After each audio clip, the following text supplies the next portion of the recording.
Welcome to my session on Microsoft Defender, stopping attacks and reducing security operations workload with XDR.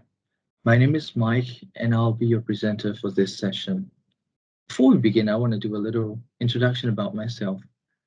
I'm currently the Managing Director for VIM Cybersecurity, and I was previously with PwC Myanmar as a Chief Digital Officer taking care of digital trust and transformation assurance business units.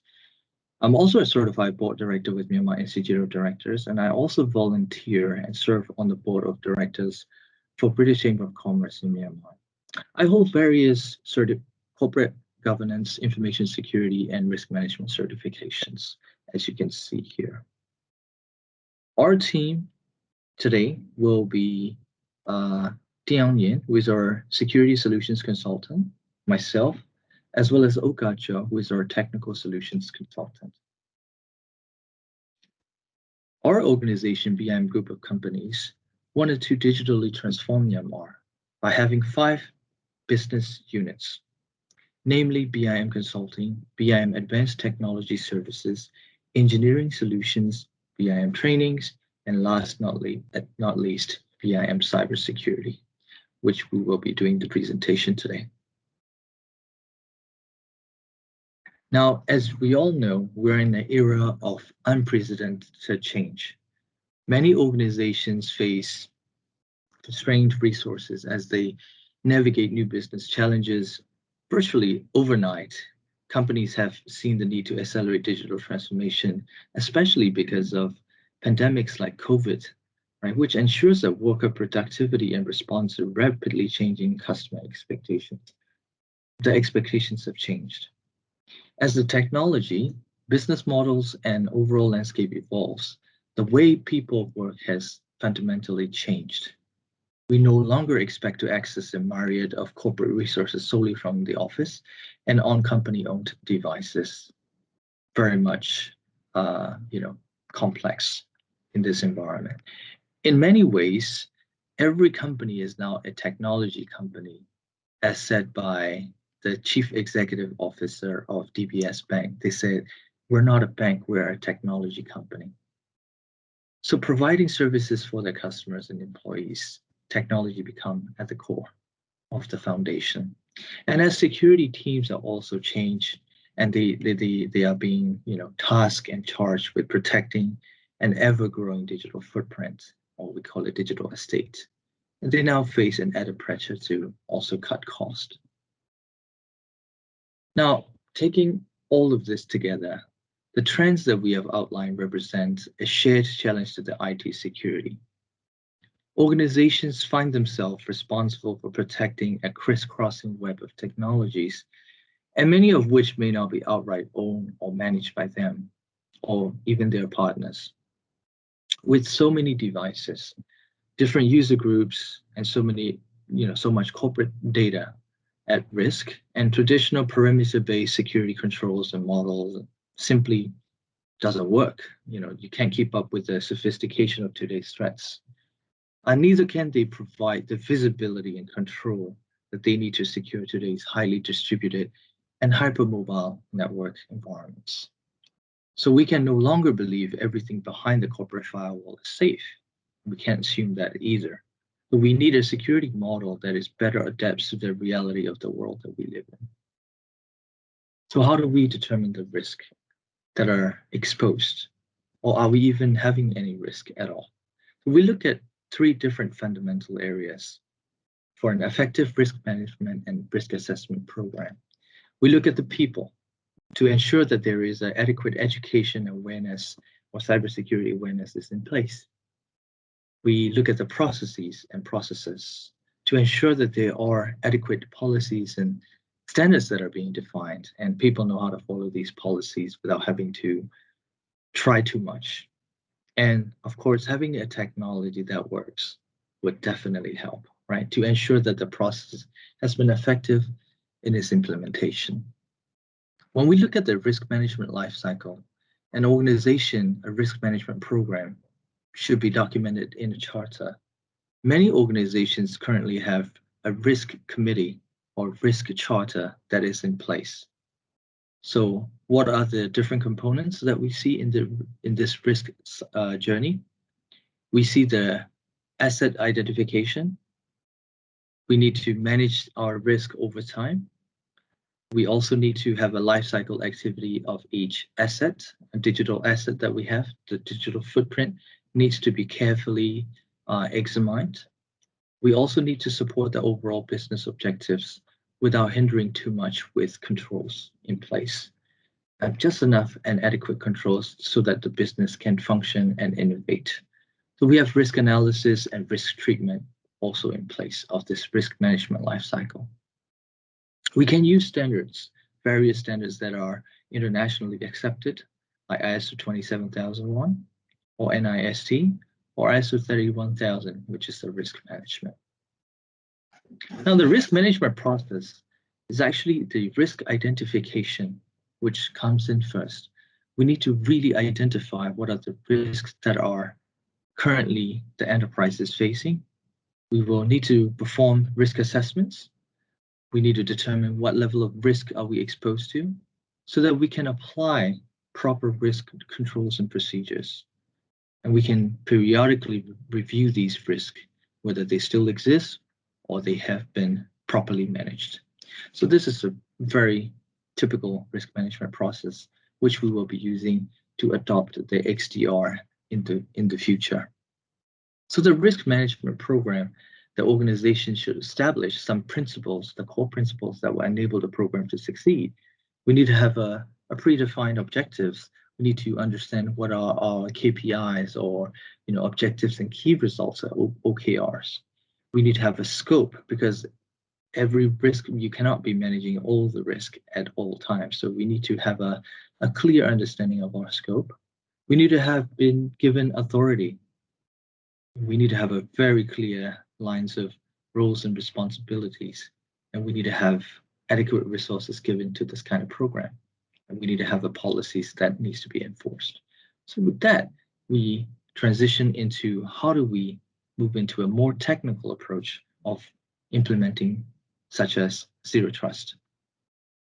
Let's face it, the enterprise actually have identities and devices and data in infrastructure and applications and networks all meshed together in this very small space. And to adopt this new reality, we need a new set of principles.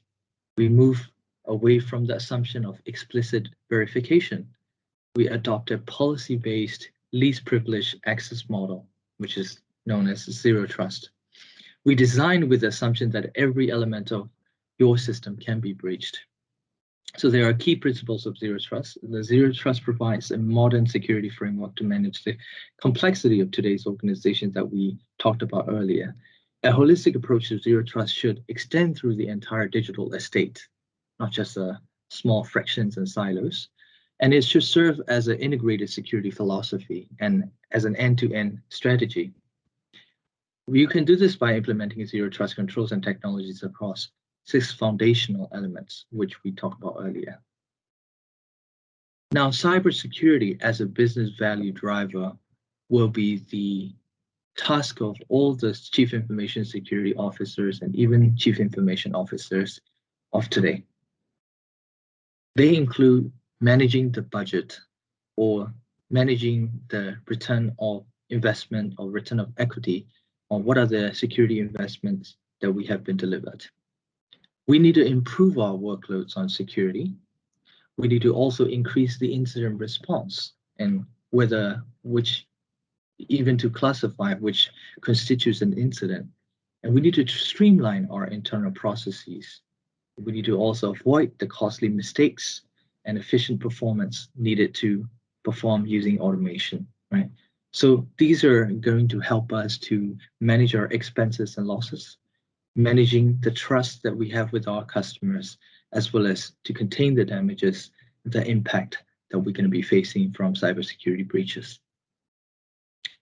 Now, building trust into protecting these digital assets will bring in a lot of confidence using proven best practices.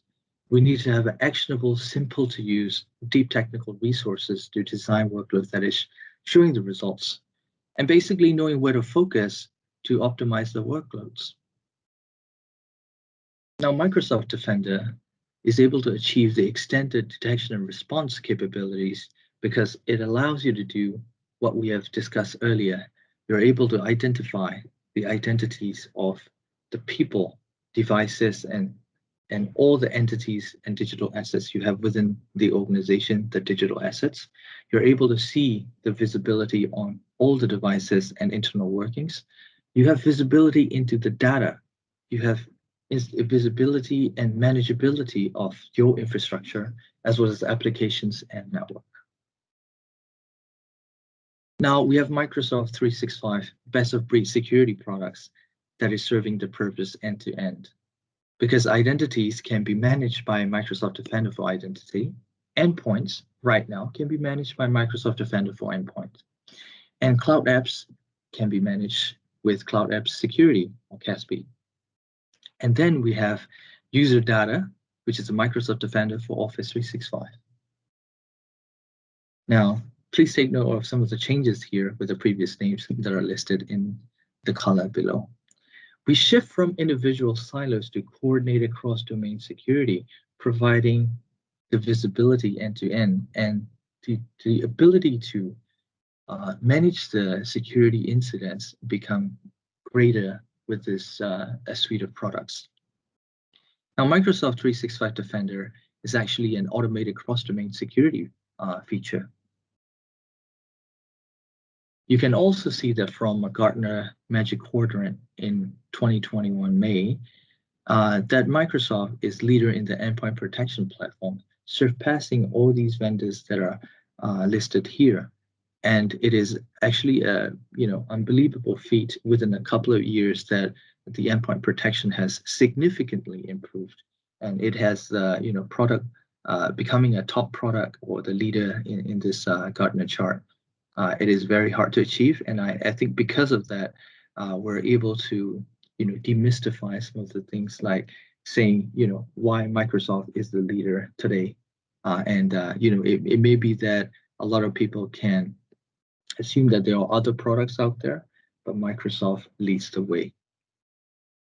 Now, what do we mean by leading, becoming a leader in the endpoint protection as well as the whole security lifecycle for XDR? Is because we're able to detect and respond across end user environments.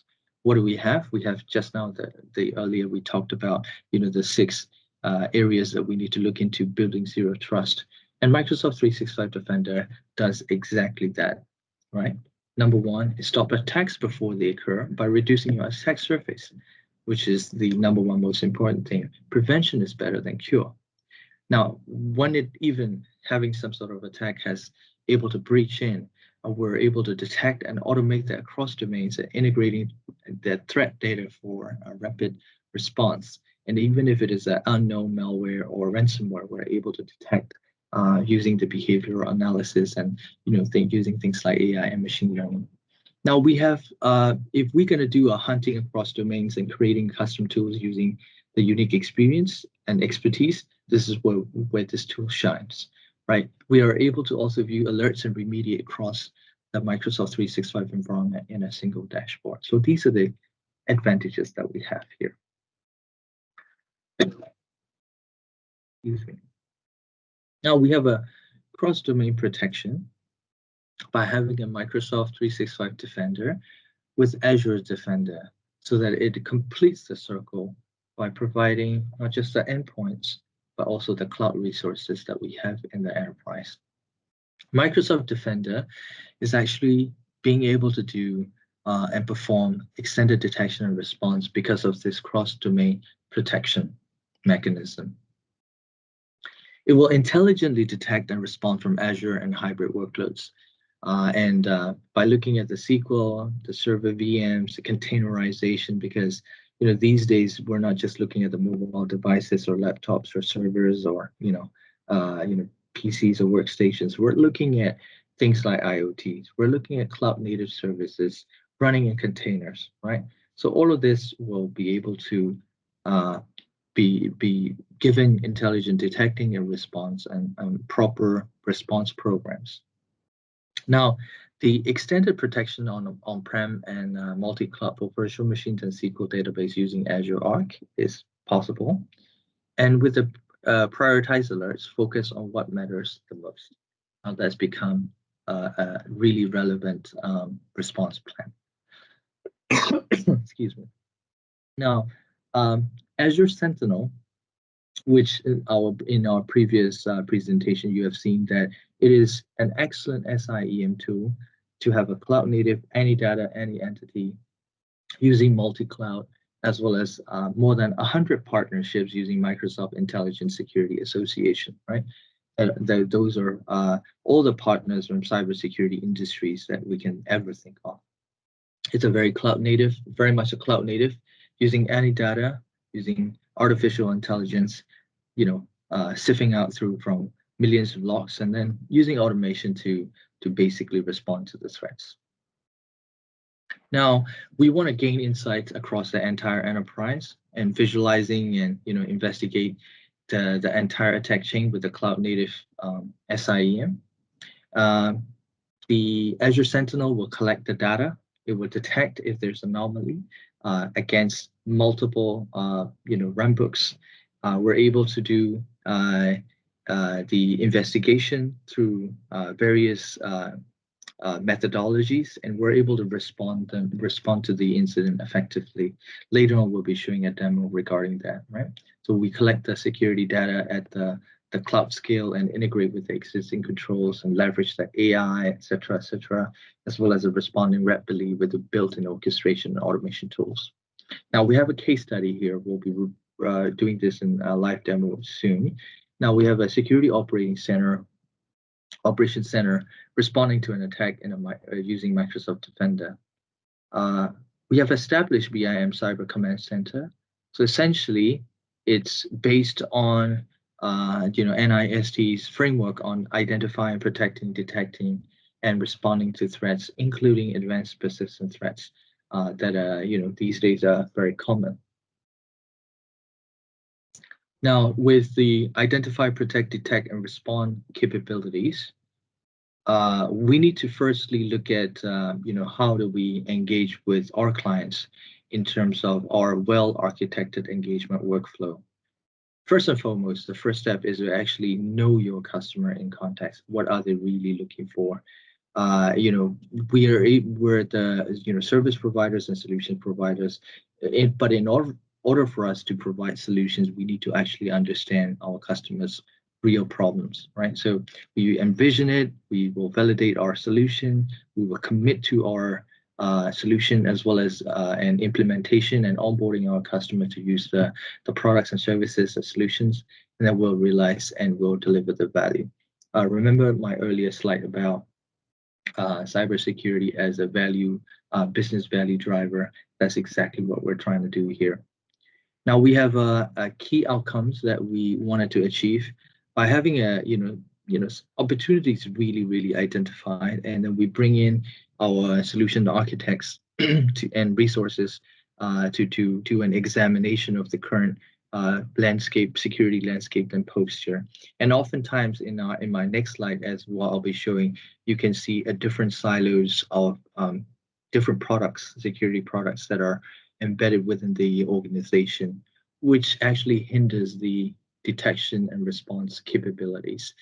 And that's when we can be using Microsoft to basically step up and leapfrog our XDR capabilities, right? So we can envision and we can have a customer and stakeholder sponsorships are really confirmed. They have a budget to approve, and then we'll do a technical deep dive into identify those recommendations, and we'll implement the plan, finalize and align, and then we have a customer implement the agreed plan, and then we do a platform operationalization and optimization. Now, this is a vendor complexity across the attack kill chain if we're using Lockheed Martin's cyber kill chain mechanism. This is a typical cyber incident story here. A phishing email comes in, opening an attachment, clicking on a URL, etc. You can see all this, lateral movement, things like that. A typical enterprise will need at least 3-4, if not more, tools or technologies to be able to perform end-to-end investigation and remediation today. Picture this with another potential, which is a Microsoft end-to-end threat protection and response. And email, obviously, we can use Defender for Office 365 if you're using Office 365 as an email platform, a communication platform. A phishing email comes in, clicking on the URL, the same story, but different results, right? We'll have the identities have been identified by Azure Identity and Protection, AID, as well as, you can have a Defender for Endpoint and Microsoft Cloud App Security, stopping the attacker from exfiltrating the data. So all of this can be achieved by using a single technology. The implementation time for the previous kind of technologies may take more than 6 months, whereas this kind of implementation can take less than 6 months to implement, and this solution definitely works.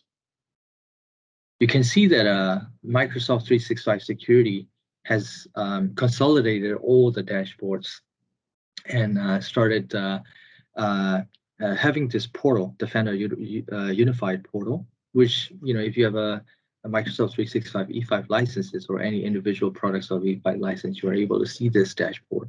And if you have the Microsoft 365 Defender dashboard, which, overall security state, your secure scope, what are the actionable items, what are the outstanding devices, and what are the things that you need to do, where the device risks are. Remember our earlier slides about, risk management? So to identify risk, which is much, much easier by using a Microsoft 365 security portal. And that will allow, security investments to realize its benefits, and there will be a lot of returns coming up from the security investments. And I think management or senior management or board of directors should be fairly happy with this kind of results. Now, in a typical environment, you're going to have, say, 300 alerts. And in order for you to go into and categorize them on to becoming an incident, that would be a nightmare. And I think that, using Microsoft 365 Security, they're able to group them into a different risk rating, depending on the probability and impact. And we're able to do, say, deduce to 40 incidents. And the beauty of that automated self-healing feature is that those 40 incidents, about 75% of them can be reduced or automatically resolved. So we're only left with manual intervention of about 10 incidents. And even so, we're able to further automate this by, identifying with indicators of compromise, which we'll be demoing later. So this is a typical, alerts to incidents and automated self-healing features that we can see from here. Now, a lot of threat analytic reports, such as, for example, analysis of key incidents, the new high, impact emerging threats each month will be published. Say, for example, this screen is showing the sticky keys to be turned on, because without logging on, this feature can be invoked, and there could be a security exploit that can be done using, command prompt or backdoor without even having to log into the system. So basically, we're having this threat analytic reports, which are able to, deter before the risk are even being exposed.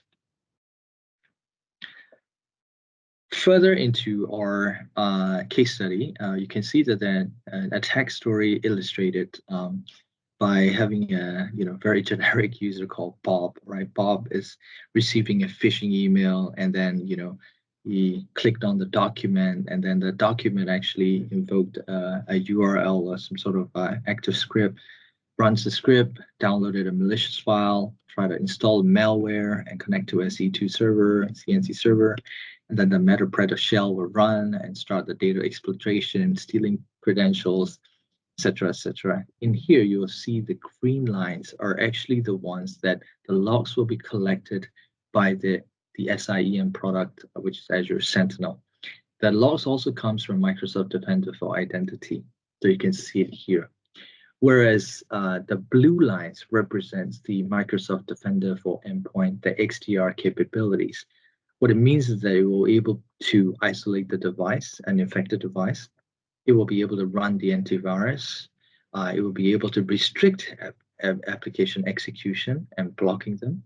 And we can even perform live response by using Microsoft Defender for Endpoint. So this is the flow of data into the attack history illustrated. With that, I'd like to start with the demo of the extended detection and response capabilities with Microsoft Defender using Microsoft Defender and Azure Sentinel. All right. So here, I'll play the video. Let's see if it does. Yes. So let's explore this sample demo event on, Azure Sentinel and how do we begin hunting on a particular incident here.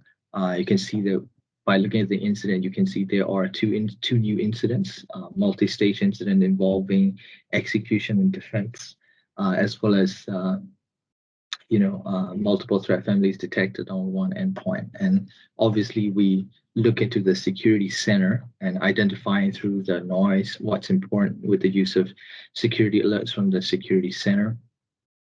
It'll be able to tell you what are the active alerts, high, medium, low, as well as what are the next steps that we should be performing here. All right, with that, we look into the infected user Bob. And by looking at Bob's machine, we'll be able to see the overview of our, the environment by using the secure score. We can even see things like regulatory compliance or whether they're, PCI DSS, SOC, or ISO, et cetera here. Now, looking into the user Bob, we're able to see that he's using Windows 10. We're able to see the alerts and activities timeline. We check the timeline with a utility from this Azure Sentinel Insights about an incident and user activity by what we call UEBA, right? User Entity Behavior Analysis from the Sentinel dashboard. The UEBA inside the organization identify threats and potential impact, and challenges to identify a compromised entity or a malicious insider. Has always been a time-consuming and labor-intensive process. According to a well-known cybersecurity research center, it will take an average of over 200 days to be able to identify that there is a breach. And sifting through alerts like this, right, connecting the dots and actively hunting all adds up to a massive amount of time and effort expended with very limited or very minimal returns on the efforts, and possibility of sophisticated threats simply evading discovery increases monthly, if not weekly. There are techniques available, right? Particularly elusive threats like zero-day, which will be demoed here, and targeted and APTs or advanced persistent threat can be most dangerous to the organization, making the detection even more critical. So to solve the problem of the UEBA capability, and this Azure Sentinel eliminates the drudgery, so uncertainty and all this thing to be able to perform an XDR reality. Here we can see a detailed investigation feature from Azure Sentinel to retrieve all the related information about the incident. Then we examine the details, information about every suspicious processes, for example, and logon script registration. So we can see here that you can do an deep dive into the technical details of what this logon script registration is doing in the system.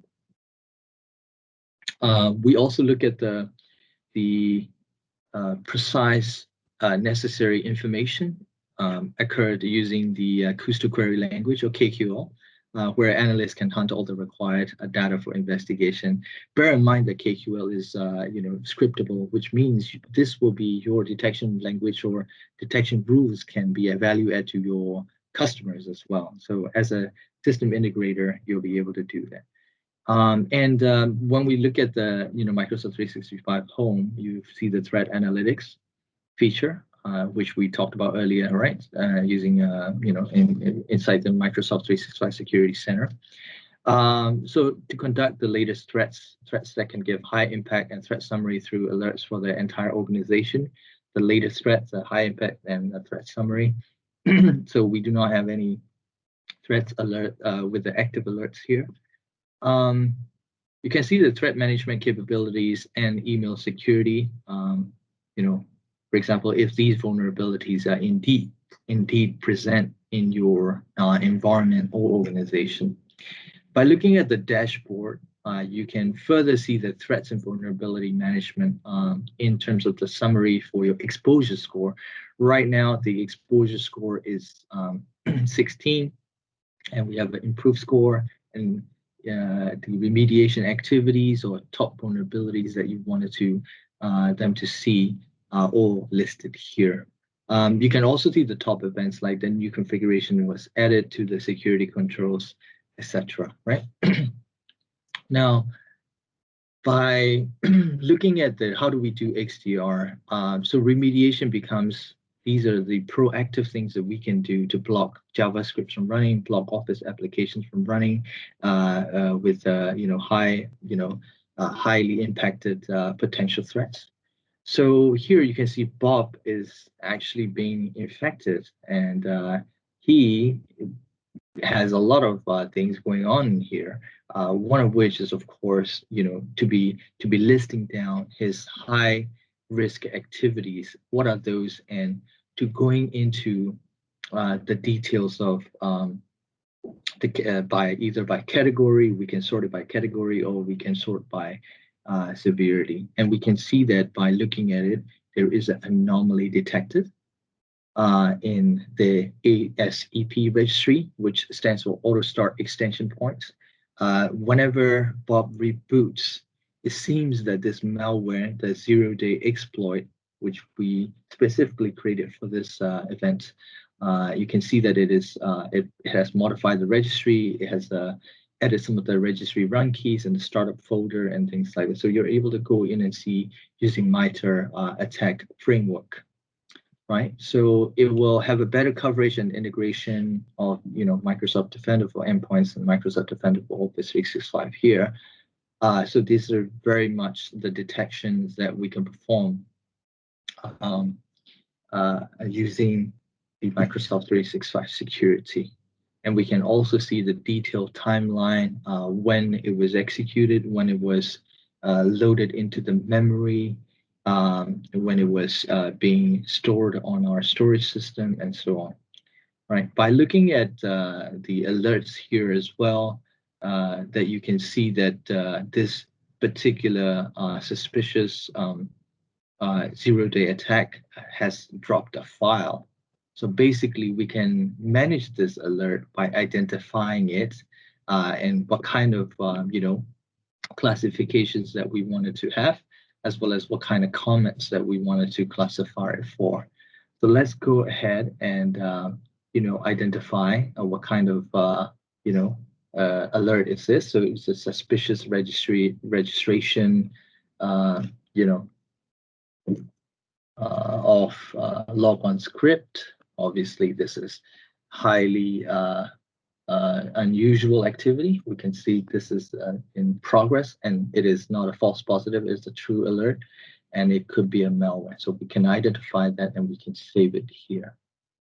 Now we can always come back here and modify this with IOCs or indicators of compromise, which we'll be discussing later. So suspicious file has been dropped. Now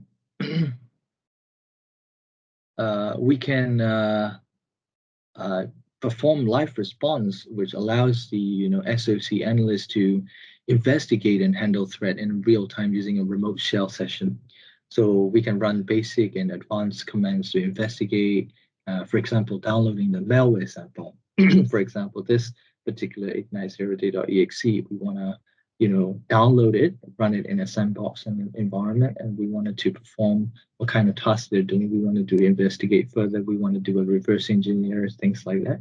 So we're able to download that particular malware into our system and analyze the suspicious executable files, and we can also run like I said, run a customized PowerShell scripts and perform remediation steps to achieve the true XDR capabilities. Right? So this is a very neat feature, the live response command shell, and we can we can upload it to our library, and we can choose a particular destination of a directory,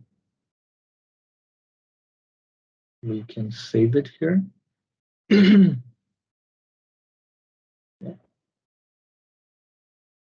So this actually is how a particular security operations center engineer or a security analyst will perform a live response on an infected machine, which is very much an awesome feature. We can also partner with, if this suspicious file that is being dropped is unknown to us, we can partner with Microsoft Threat Experts or MTEs who can be engaged directly from within the Microsoft Defender Security Center for a timely and accurate response. So the experts, MTA experts, will provide insight into better understanding of complex threats, the targeted attacks, and advanced persistent threats as well. So we can also add an indicator of compromise with a matching and essential feature in every endpoint protection solution. So this capability gives security operators and analysts and engineers to have the ability to set a list of indicators for detection and for prevention and response by blocking an executable, for example.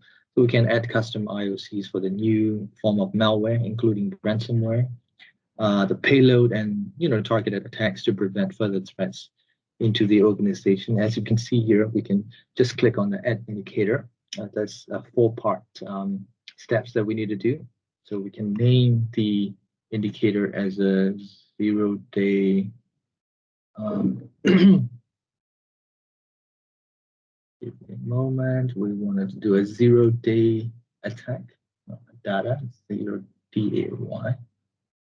Should be 0-day attack. Yeah.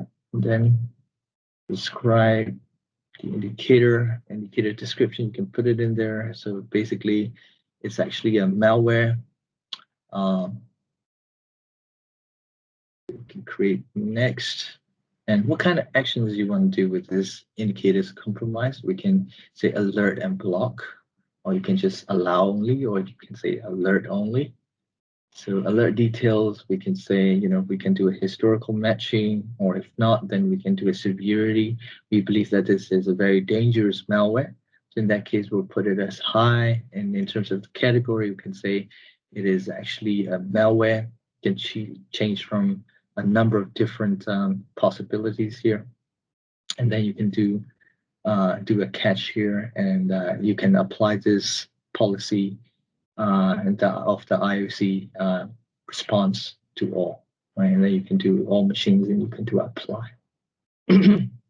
So the new indicator was created. If and ever this ignite 0-day.exe is presented anywhere else in the platform, that will be alerted, and it will be blocked by this action inside the Microsoft 365 security. So with that, that will be the end of our presentation on Defender and Microsoft Defender, how we can achieve the extended detection and response capabilities using Microsoft technologies end-to-end. And that concludes our presentation and our session. And on behalf of BIM Cybersecurity and BIM Group, I would like to thank you very much for your attention and for this opportunity to present how we can achieve end-to-end incident response capabilities and XDR using Microsoft technologies. I'd like to thank you and have a great day.